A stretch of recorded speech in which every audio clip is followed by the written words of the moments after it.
Lagi ramai soal kasus kekerasan dalam pacaran, bahkan penganiayaan terhadap kekasihnya ini berujung kematian.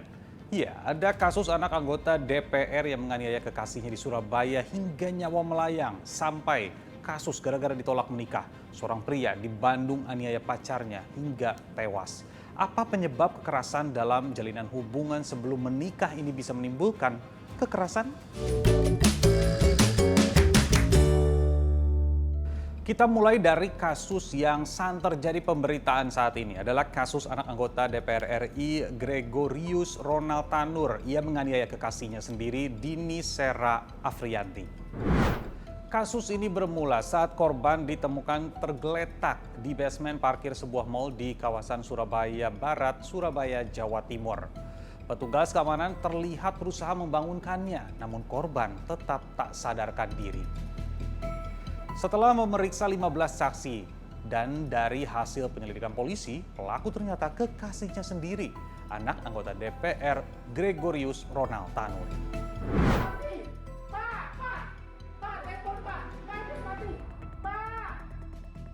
Motif pembunuhan belum terungkap, namun pelaku menganiaya hingga korban mengalami luka di bagian dada dan 4 tulang rusuk patah akibat dilindas mobil tersangka. Polisi juga akan memeriksa kejiwaan tersangka karena dinilai sadis menganiaya dan menertawakan sembari merekam korban saat sekarat. Pelaku berusaha untuk merekam peristiwa itu. Ya, itu adalah dari handphone milik pelaku itu sendiri. Alasannya untuk apa itu direkam? Alasannya hanya untuk merekam saja. Untuk mengungkap lebih dalam kasus ini, polisi pun menggelar rekonstruksi. Polisi mengklaim ada sejumlah fakta baru dari rekonstruksi. Ada sebanyak 41 reka adegan baik di lokasi tempat hiburan hingga basement parkir. Dari sini diketahui tersangka sudah menganiaya korban berkali-kali sejak masuk lift pasca keluar tempat hiburan. Penganiayaan juga berlanjut hingga basement di mana korban terlindas mobil pribadi tersangka. Temukan banyak fakta-fakta baru pada saat di Black Hole maupun pada saat yang bersangkutan mengendarai mobil hingga di situ tadi korban terlindas oleh mobil milik tersangka.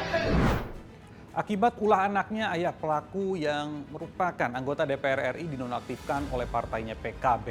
Edward Tanur kemudian menyampaikan bela sungkawa dan meminta maaf atas perbuatan anaknya.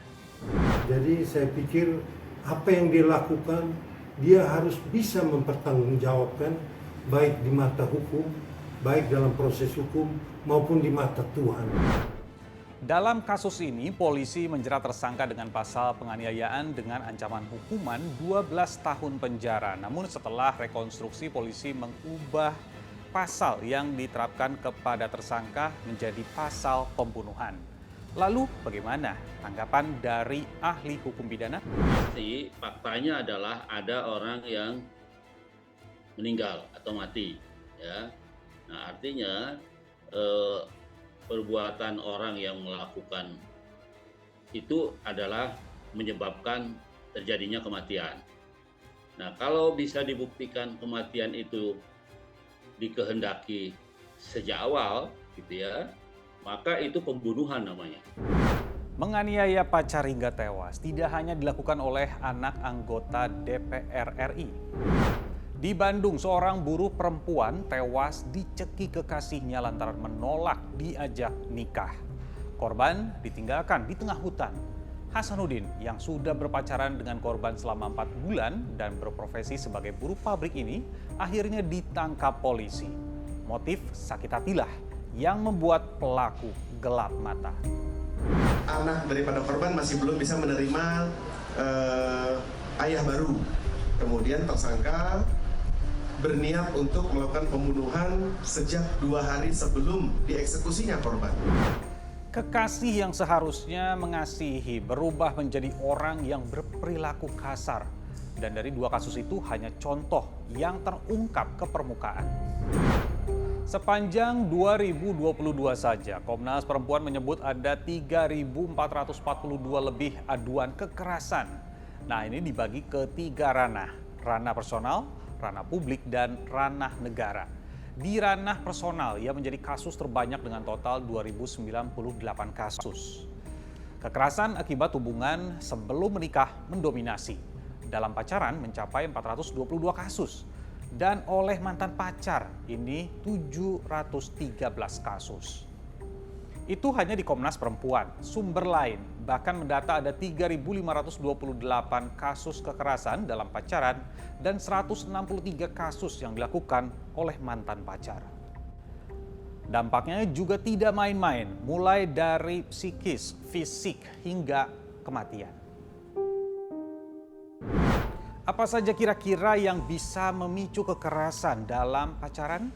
Bisa juga dia sangat menginginkan sesuatu, ya, yang sesuatu itu ada pada seseorang, di mana seseorang itu yang relatif dia cintai, diharapkan, lalu tidak tercapai. Ya.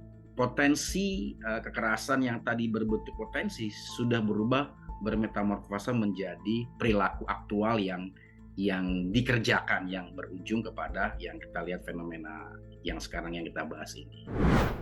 Jadi pertanyaan, kalau kita menjadi korban kekerasan apakah bisa dilaporkan? Nah, ini ada kriteria kekerasan yang dilindungi oleh hukum. Karena bukan hubungan suami istri, maka tidak akan dikenakan sebagai kasus KDRT, tapi masuk ke pasal penganiayaan. Ada 3 tipe pasal soal penganiayaan. Pasal penganiayaan biasa. Lalu pasal penganiayaan ringan. Ini masuknya jika penganiayaan yang dilakukan tak berakibat sakit atau menghambat pekerjaan.